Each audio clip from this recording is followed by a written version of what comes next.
विष्णुपादाय कृष्णपृष्ठाय भूतले श्रीमते भक्तिवेदांत स्वामिनिति नामिने। हरे कृष्ण कृष्ण कृष्ण हरे हरे, हरे राम राम राम हरे हरे। श्रील ऐसी भक्ति वेदांत स्वामी प्रभुपाद की जय, आचार्य महात्मा गांधी जी की जय। भगवद गीता 2020 में आपका स्वागत है। आज की श्लोक संख्या 14वें अध्याय का 24वां श्लोक है, 14.24। बहुत समय बाद वापस इस गीता की चर्चा, भगवद गीता 2020 की चर्चा करने का अवसर मिला है। बीच में लंबे अंतराल तक नहीं कर पाया, उसके लिए क्षमा प्रार्थी हूँ। आज की श्लोक संख्या का पुनर्कथन करने के पहले पिछले श्लोक का पुनर्कथन कर लेते हैं। श्री भगवान उवाच उदासीन वदासीनः गुणैर्यो न विचाल्यते गुणा वर्तन्त इत्येव योवतिष्ठति नेङ्गते। तो भगवान कहते हैं कि जो उदासीन रहता है और गुणों से कभी विचलित नहीं होता और गुण ही समस्त कार्य कर रहे हैं, इस प्रकार जानते हुए जो स्थित रहता है, वही ये उसके लक्षण कहे गए हैं सारे। अर्जुन ने 14वें अध्याय के 21वें श्लोक में, श्लोक संख्या कंफर्म कर लेते हैं। अर्जुन ने 14वें अध्याय के 21वें श्लोक में भगवान से पूछा, कैर्लिंगैस्त्रीन् गुणान् एतान् अतीतो भवति प्रभो किमाचारः कथं चैतान् त्रीन् गुणान् अतिवर्तते। अर्थात अर्जुन ने पूछा कि क्या उनके लक्षण हैं उस महापुरुष के जिसने तीनों गुणों को, जो तीनों गुणों के अतीत हो गया है, उसका आचरण कैसा है और किस प्रकार वह व्यवहार करता है, किस प्रकार उन तीनों गुणों को लांघ कर जाया जा सकता है। अति वर्तते, ये 3 प्रश्न अर्जुन ने एक ही श्लोक में पूछे, 14वें अध्याय के 21वें श्लोक में। उसके उत्तर में भगवान ने 22वें श्लोक से उत्तर देना प्रारंभ किया और भगवान ने यहाँ पर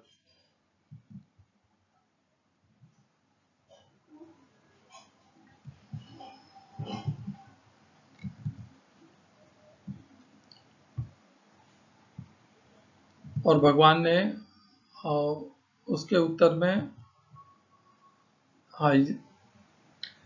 इसके पिछले श्लोक में भगवान ने बताया कि जो मनुष्य तीनों गुणों के से को लांघ जाता है, उसके लक्षण क्या है। तो वो गुणों से विचलित नहीं होता है और उसकी बुद्धि और मन दृढ़ होता है कि जो कुछ भी हो रहा है इस संसार में वह गुणों के द्वारा हो रहा है। और इस प्रकार जानता हुआ वह कभी भी गुणों के द्वारा जो कुछ भी घटित हो रहा है उससे विचलित नहीं होता है, स्थिर रहता है। ये उसका लक्षण है। यदि कोई मनुष्य स्थिर है तो वह इसीलिए है क्योंकि वह इस बुद्धि में स्थिर है कि ये सब कुछ गुणों के द्वारा हो रहा है। आज की श्लोक संख्या 14वें अध्याय का 24वां श्लोक है। सम दुख सुख स्वस्थः समलोष्टाश्म कांचनः तुल्य प्रिया अप्रियो धीरः तुल्य निंदा आत्मसंस्तुति ही। हिंदी अनुवाद गीता यथारूप श्रील प्रभुपाद। और सुख तथा दुख को एक समान मानता है, जो मिट्टी के ढेले, पत्थर एवं स्वर्ण के टुकड़ों को समान दृष्टि से देखता है, जो अनुकूल तथा प्रतिकूल के प्रति समान बना रहता है, जो धीर है। English translation Gita as it is Swami Prabhupada, who regards alike pleasure and pain, and looks on a clod, a stone, and a piece of gold with an equal eye, who is wise.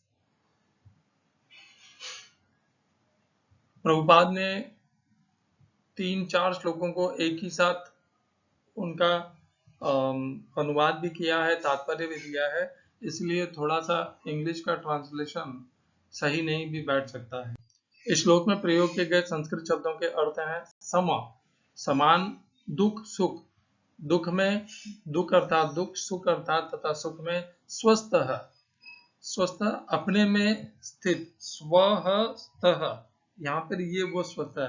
Hindi का स्वस्थ नहीं है कि मैं भली भांति अच्छा हूँ, वो वाला स्वस्थ नहीं है। ये स्व है कि अपने आप में स्थित हूँ। समलोष्टाश्म, सम अर्थात समान रूप से, लोष्ट अर्थात मिट्टी का ढेला, अश्म पत्थर, कांचन है सोना, इन तीनों में। दूसरी पंक्ति तुल्य, समभाव, प्रिया, प्रिय अप्रिय है तथा अप्रिय को धीर है, धीर, तुल्य समान, निंदा बुराई, आत्मसंस्तुति संस्तुति ही तथा अपनी प्रशंसा से। श्लोक का तात्पर्य प्रभुपाद ने, जैसे अभी हमने चर्चा की थी कि जोड़ करके लिखा है, तो हम उसको पढ़ने का प्रयास करेंगे। थोड़ा आगे पीछे का भी समझ लीजिएगा उसी में। मनुष्य को अगला प्रश्न दिव्य पद पर आसीन व्यक्ति के व्यवहार से संबंध में है। भौतिक पद पर स्थित व्यक्ति शरीर को मिलने वाले तथाकथित मान तथा अपमान से प्रभावित होता है, लेकिन दिव्य पद पर आसीन व्यक्ति कभी ऐसे मिथ्या मान तथा अपमान से प्रभावित नहीं होता। वह कृष्ण भावनामृत में रहकर अपना कर्तव्य निभाता है और इसकी चिंता नहीं करता कि कोई व्यक्ति उसका सम्मान करता है या अपमान। वह उन बातों को स्वीकार कर लेता है जो कृष्ण भावनामृत में उसके कर्तव्य के अनुकूल है, अन्यथा उसे किसी भौतिक वस्तु की आवश्यकता नहीं रहती, चाहे वह पत्थर हो या सोना। वह प्रत्येक व्यक्ति को जो कृष्ण भावनामृत के संपादन में उसकी सहायता करता है अपना मित्र मानता है, और वह अपने तथाकथित शत्रु से भी घृणा नहीं करता। वह समभाव वाला होता है और सारी वस्तुओं को समान धरातल पर देखता है, क्योंकि वह इसे भली भांति जानता है कि उसे इस संसार से कुछ भी लेना देना नहीं है। उसे सामाजिक तथा राजनीतिक विषय तनिक भी प्रभावित नहीं कर पाते, क्योंकि वह क्षणिक उथल पुथल तथा उत्पातों की स्थिति से अवगत रहता है। वह अपने लिए कोई कर्म नहीं करता। कृष्ण के लिए वह कुछ भी कर सकता है, लेकिन अपने लिए वह किसी प्रकार का प्रयास नहीं करता। ऐसे आचरण से मनुष्य वास्तव में दिव्य पद पर स्थित हो सकता है। ओम अज्ञानतिमिरन्धस्य ज्ञानाञ्जनशलाकया चक्षुरुन्मीलितं येन तस्मै श्रीगुरुवे नमः। एकं शास्त्रं देवकीपुत्र गीतम्, एको देवो देवकीपुत्र एव, एको मन्त्रस्तस्य नामानि यानि कर्मावेकं तस्य देवस्य सेवा। हरे कृष्ण। सम दुख सुख, साधारण मनुष्य सुख और दुख के आने और जाने से विचलित होता है। दुख के आने से अत्यंत विचलित होता है, सुख के आने से प्रफुल्लित होता है, और दुख के जाने से भी प्रफुल्लित होता है, और सुख के जाने से तो प्रफुल्लित नहीं, दुखी हो जाता है। सुख का जाना दुख का प्रारंभ है और दुख का जाना सुख का प्रारंभ है, और उसके लिए ये सुख और दुख अत्यंत महत्वपूर्ण है। उसके जीवन की आत्मशक्ति और स्थिरता, मन का संयम, यह सब कुछ इस पर निर्भर करता है कि उसके जीवन में कितने सुख और दुख हैं। स्वस्थ है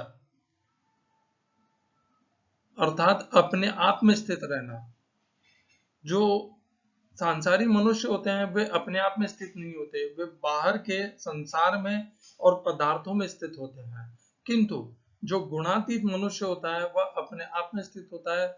उसे बाहर के वस्तु, पदार्थ, सामग्री और जो कुछ भी घटित हो रहा है उससे उसे कोई प्रभावित वो होता नहीं है। सम समान है, लोष्ट अर्थात मिट्टी का ढेला, अश्म अर्थात पत्थर, और कांचन अर्थात सोना। वह इन तीनों के प्रति समान रखता है। ऐसा नहीं है कि उसमें इन तीनों का ज्ञान नहीं है, उसमें इन तीनों का भेद करने का ज्ञान है, किंतु वह इसमें से किसी के भी प्रति ना तो आकर्षित होता है और किसी के भी प्रति ना तो वह द्वेष रखता है। यदि उसे मिट्टी का ढेला भी मिल जाए तो भी वह संतुष्ट रहता है, और यदि सोना भी मिल जाए तो भी वह उतना ही संतुष्ट रहता है, न कम न अधिक। तभी जाके वह सम कहलाने के योग्य बनेगा।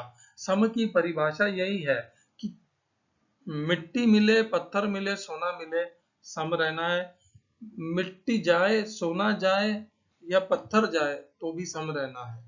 आने और जाने दोनों ही परिस्थितियों में सम रहना है, तब वह योग्यता कहलाती है समता की। तुल्य, समभाव में प्रिय और अप्रिय। हमारे जीवन में बहुत सी प्रिय और अप्रिय घटनाएं घटित होती हैं, संयोग आते हैं और वियोग भी होता है, और इन सब के आने और जाने से प्रिय और अप्रिय के इन सब में वह समभाव रहता है। साधारण मनुष्य प्रिय के आने से प्रफुल्लित होता है और अप्रिय, जो उसे प्रिय नहीं है, उसके जाने से प्रिय होता है। तो उसके व्यवहार में भीषण विविधता है। और यह विविधता क्यों है? क्योंकि वह अपने आप में स्थित नहीं है, वह बाहर के पदार्थों में स्थित है। उसका मन, उसका प्रिय, उसका प्रेम या उसकी अरुचि वह स्वयं में स्थित नहीं है, वह बाहर के वस्तु, पदार्थ और सामग्री में स्थित है। और इसीलिए उनके आने और जाने से उसका प्रिय और अप्रिय का भाव निरंतर बदलता रहता है। धीर, वह सदैव धीर रहता है, अविचलित रहता है। तुल्य, समभाव से निंदा और आत्मसंस्तुति, अपनी निंदा और प्रशंसा इन दोनों में भी सम रहता है। तो कितने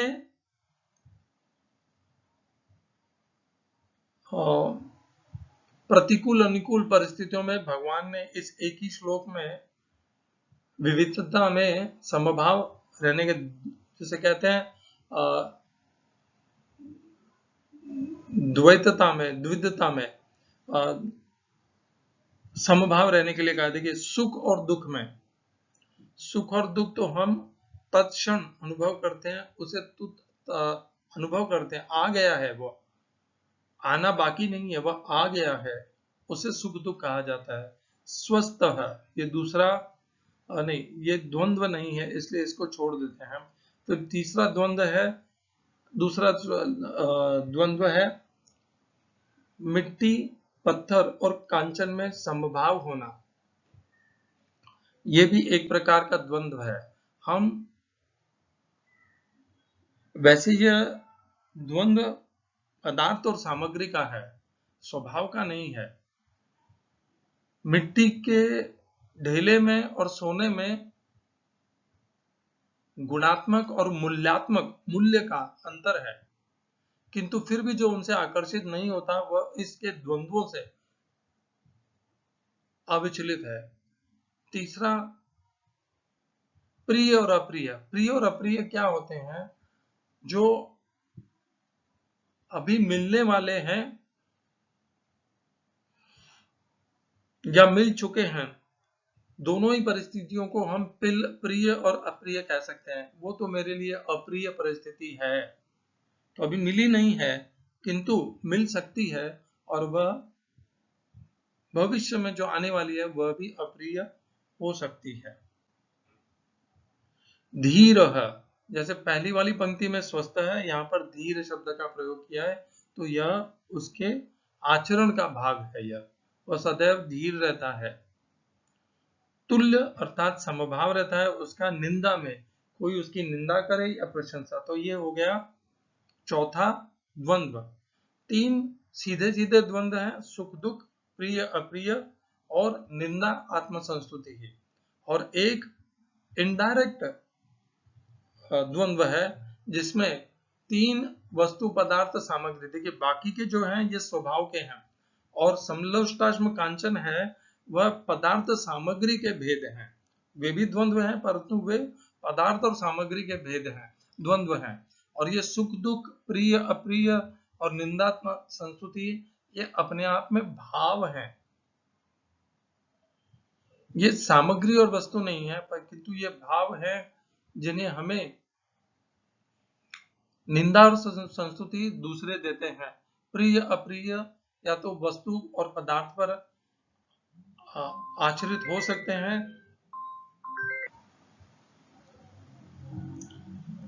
हाँ, तो एक ये है। अब हम इस श्लोक को भगवद गीता में आए हुए कुछ ऐसे ही श्लोकों से जोड़ते हैं, और वहां से क्या हमें समझ में आता है उसको भी हम देखते हैं। तो हम इसको सबसे पहले तो हम इसे जोड़ेंगे दूसरे अध्याय के 56वें श्लोक से। ध्यान रखिएगा, ये जो श्लोक हैं ये स्थित प्रज्ञ के लिए है। तो भगवान कहते हैं दुखेषु अनुद्विग्न मनाः सुखेषु विगत स्पृहः वीतराग भय क्रोधाः स्थित धीर मुनिरुच्यते। दुखेषु, जो दुख के आने से जिसका मन उद्विग्न नहीं होता है, तथा सुखेषु विगत स्पृह, तथा सुख से जो अति प्रफुल्लित नहीं होता, सुख के प्राप्त होने से भी नहीं होता, उन दोनों में सम बना रहता है। वीत, राग भय क्रोध, उसमें ना तो कोई आकर्षण है और ना ही कोई भय है, ना क्रोध है और ना कोई द्वेष है, वह इन सब से द्वंद्वों से मुक्त हो चुका है। इस प्रकार का मनुष्य स्थित धीर मुनिरुच्यते, कहा जाता है स्थित धीर, जिसकी उसकी बुद्धि स्थिर है, ऐसा मुनि कहा जाता है। तो हम देखेंगे कि इस श्लोक में और हम जिस श्लोक की चर्चा कर रहे हैं 14वें अध्याय के 24 में, उसमें थोड़ी समानता है। देखिए, यहाँ पर 14वें अध्याय के 24वें श्लोक में भी भगवान ने कहा है सुख दुख सुख स्वस्थ है, सम सुख दुख स्वस्थ है। तो सुख दुख यहाँ पर भी है, और यहाँ पहली पंक्ति में दूसरे अध्याय के 56वें श्लोक में भी सुख दुख है। समलोष्टाश्म कांचन है, तुल्य प्रिया अप्रियो धीर है। धीर यहाँ पर भी आता है, स्थित धीर मुनि उच्यते। मार्ग दोनों में भिन्न भिन्न बताए भगवान ने। जो दूसरे अध्याय में स्थित प्रज्ञ मनुष्य का मार्ग है, उसमें भगवान ने ये बताया था कि हमें अपनी इंद्रियों को नियंत्रित करना है, क्योंकि ये इंद्रियां हमें विषयों में ले जाती है। इंद्रियाणाम ही चरताम यन्मनोनुविधीयते तदस्य हरति प्रज्ञां वायुर्नाव इवाम्बसि तस्मादस्य महाबाहो निग्रहितानि सर्वशः इंद्रियाणि इंद्रियार्थेभ्यः तस्य प्रज्ञा प्रतिष्ठिताः। भगवान ने कहा, जो मनुष्य, जो मुनि इंद्रियों को विषयों से हटा सकता है, रोक लेता है, उसकी बुद्धि स्थिर होती है। तो वहां पर भगवान ने सुख दुख लाभ हानि तुल्य प्रिय अप्रिय इन सब के ऊपर विजय प्राप्त करने के लिए साधन बताया था, इंद्रियों के विषय से हटाने का। तो वो मार्ग है एक प्रकार से कर्मयोग का मार्ग, या उसे भी आप कह सकते हैं कि वह नियंत्रण का मार्ग कह सकते हैं हम, जिसमें हम समता में जीते हैं और अपने ऊपर पूर्ण नियंत्रण करके जीते हैं, वो मार्ग है। अब आप देखिए, सम दुख सुख स्वस्थ है, समलोष्टाश्म कांचन है, तुल्य प्रिया अप्रियो धीर है, तुल्य निंदात्म संस्तुति ही। ये कौन सा मार्ग है, आप विचार कीजिए। इसके पहले भगवान ने कह दिया है कि ये जो मनुष्य है ये गुणातीत है, और अर्जुन ने पूछा भी यही है कि गुणातीत मनुष्य के क्या लक्षण है। तो इसलिए यहाँ पर भगवान ने इंद्रियों का विषय नहीं बताया है, यहाँ पर भगवान ने इस प्रकार का यह समता प्राप्त करने के लिए इंद्रियों के नियंत्रण का माध्यम नहीं बताया है। यहाँ पर भगवान ने ज्ञान का माध्यम बताया है। गुणातीत जो मनुष्य होता है वह गुणों के प्रभाव को जानता है, सब कुछ गुणों के द्वारा हो रहा है वह यह भी जानता है, और इस प्रकार अपने ज्ञान को व्यवस्थित करके वह इनके ऊपर विजय प्राप्त करता है, इन द्वंद्वों के ऊपर। तो यहाँ पर इस अध्याय में और इस श्रृंखला में भगवान इन द्वंद्वों पर विजय प्राप्त करने के लिए हमें मार्ग यह बता रहे हैं कि गुणों, अपने ज्ञान के माध्यम से यह समझना है कि जो भी सुख दुख लाभ हानि प्रिय अप्रिय और निंदा और आत्मसंस्तुति प्राप्त हो रहे हैं, ये सब गुणों के द्वारा उत्पन्न हो रहे हैं और ये गुणों के द्वारा मिल रहे हैं। तो गुण तो अपना कार्य करेंगे ही, और इस प्रकार अपनी व्यवस्थिति ही, अपनी समता को बनाए रखना, यह ज्ञान योग का मार्ग है। ज्ञान से हमारी पहचान होती है कि ये सब कुछ मैं नहीं कर रहा, ये मेरे द्वारा घटित नहीं हो रहा है, ये सब गुणों के द्वारा घटित हो रहा है। और इस प्रकार हम ना तो गुणों को दोष दे सकते हैं, ना स्वयं को दोष दे सकते हैं, ना स्वयं के ऊपर हम सहानुभूति कर सकते हैं, क्योंकि ये सब तो होना ही है। गुण कभी भी स्थिर नहीं रहेंगे, गुण सदैव बदलते रहते हैं और गुणों के द्वारा ये सदैव परिवर्तन होता ही रहेगा, कभी स्थिरता नहीं होगी गुणों के कारण। तो दोनों श्लोकों में लक्ष्य एक ही है, किंतु मार्ग भिन्न भिन्न है।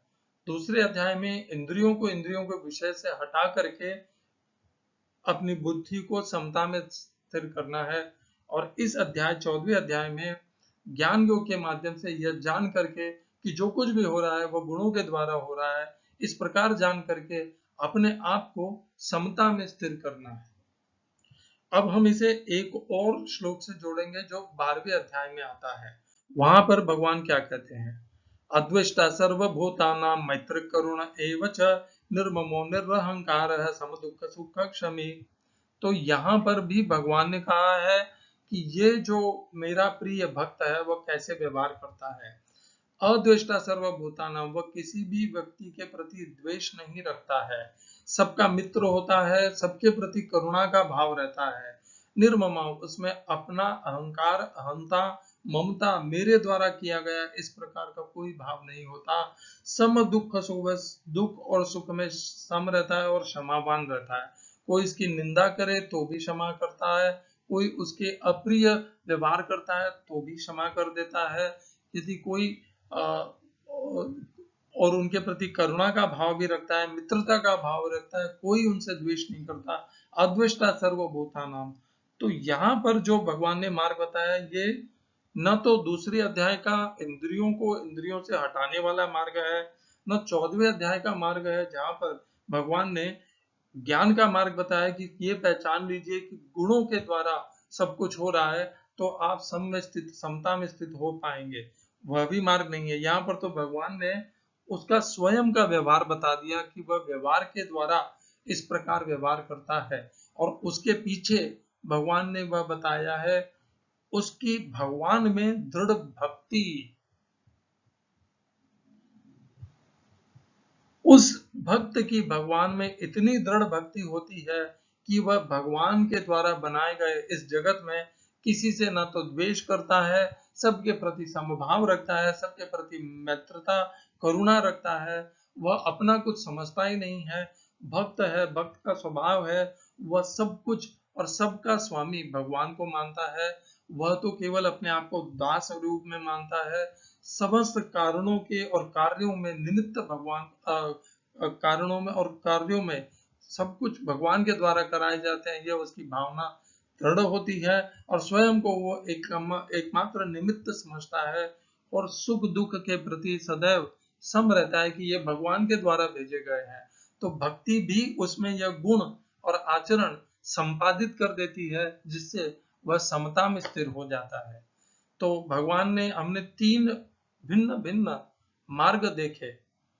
दूसरे अध्याय में इंद्रियों को इंद्रियों के विषय से हटाना है, नियंत्रण का मार्ग है।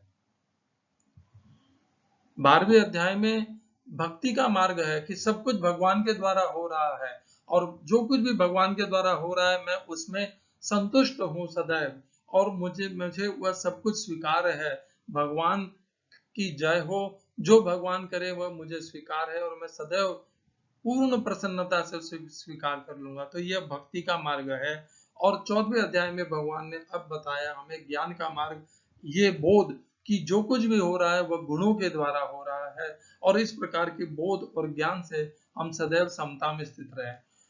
लक्ष्य तीनों में एक ही है, वही समता है, मार्ग भिन्न भिन्न है। अपने मार्ग का चयन कीजिए, लक्ष्य तक पहुंचिए। अब लक्ष्य से किस मार्ग में से पहुंचे हैं यह महत्वपूर्ण बिल्कुल भी नहीं है, रंच मात्र भी इसका महत्व नहीं है कि आप किस मार्ग से उस लक्ष्य तक पहुंचे हैं। केवल महत्वपूर्ण है तो वह समता है कि हम समस्त द्वंद्वों में सम रह सकते हैं। सुख दुख, लाभ हानि, जय पराजय, प्रिय अप्रिय, निंदा, आत्मसंस्तुति, इन सब में हम सम रह सकते हैं। प्राप्त होना, बिछड़ना, इन सब में हम सम रह सकते हैं। समलोष्टाश्म कांचन, इन सब में भी हम सम रह सकते हैं। यह समता प्राप्त करनी है। इस समता को प्राप्त करने के लिए भगवान ने हमें दूसरे अध्याय में भी बताया, 12वें अध्याय में भी बताया, गीता में अन्य स्थानों पर भी यह आया है, और 14वें अध्याय में भी पुनः बताया, अनेकों मार्गों से बताया कि समता को प्राप्त करना है। जीवन का लक्ष्य, भक्ति का लक्ष्य, अध्यात्म का लक्ष्य, साधना का लक्ष्य, मुनियों का लक्ष्य एक ही है, इस समता को प्राप्त करना। संसार में जो कुछ भी घटित हो जाए फिर भी स्थिर बने रहना, यही योग है, यही प्राप्त करना है। मार्ग कोई भी हो, प्राप्त यही करना है। हम पुनः कर लेते हैं इसको। देखिए 14वें अध्याय के 24वें श्लोक में भगवान ने क्या बताया? सम दुख सुख स्वस्थ समलोष्टाश्म कांचन तुल्य प्रिया अप्रिय धीर तुल्य निंदा आत्मसंस्तुति।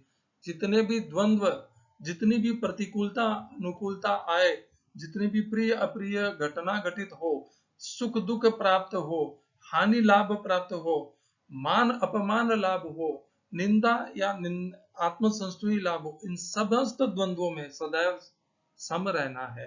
हम सम रहेंगे तो वह समता से ही हमारी आगे की जो विकास है वो वहीं से प्राप्त होगा। क्यों? क्योंकि 7वें अध्याय में भगवान कहते हैं, तो 7वें अध्याय के 28वें श्लोक में भगवान कहते हैं, ते द्वंद्व मोह निर्मुक्ताः भजन्ते माम दृढ़व्रताः। जब तक हम द्वंद्व और मोह से अच्छे से छूट नहीं जाएंगे, तब तक हम भगवान की भक्ति नहीं अच्छे से कर पाएंगे, प्रगति नहीं कर पाएंगे। और जो मनुष्य, जो भक्त, जो साधक द्वंद्वों में सम रह सकता है, द्वंद्व और मोह जिसे सताते नहीं है, वह भगवान की भक्ति को अत्यंत दृढ़ता से करता है। भजन्ते माम दृढ़व्रताः, क्योंकि ये द्वंद्व अब उसे परेशान और विचलित कर ही नहीं सकते। न संसार की कोई वस्तु पदार्थ सामग्री उसे आकर्षित कर सकती है। भगवान की भक्ति को करने के लिए इन द्वंद्वों के से ऊपर उठना आवश्यक है। जब तक हमें प्राप्त करना, खोना, ये भय रहेगा, प्रिय अप्रिय ये द्वंद्व रहेंगे, तब तक हम उस समता में नहीं हो पाएंगे जहां पर हम दृढ़ता से भगवान की भक्ति कर पाएंगे। और इस आप देखिए, जितने भी मनुष्य इस संसार में सुख दुख लाभ हानि को प्राप्त करना चाहते हैं या उनसे विचलित होते हैं, वे भगवान की भक्ति में नहीं टिकते। भगवान की भक्ति में वही टिकते हैं जो इन सब के प्रति सम रहते हैं, और जो भी प्राप्त हो, नहीं तो वो जो सम नहीं रहते, वे थोड़ा भी दुख आते ही वे तुरंत विचलित हो जाते हैं कि भगवान मैं तो आपकी भक्ति कर रहा हूं, आपने मुझे ये कैसा दे दिया, और वे भक्ति के मार्ग को छोड़ देते हैं।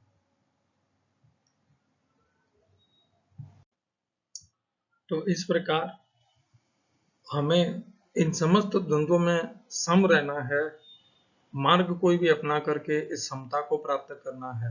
जो मनुष्य ये समता रहेगी तभी मन स्थिर होगा। ये समता और मन स्थिर होना भिन्न भिन्न बातें नहीं है। यदि मन में इनकी इच्छा होगी तो समता प्राप्त नहीं होगी, और जब तक समता प्राप्त नहीं होगी या मन में इच्छाएं होगी तब तक मन स्थिर नहीं होगा। और मन को स्थिर किए बिना भक्ति, योग, साधना, इन सब में प्रगति प्राप्त नहीं कर सकते हैं।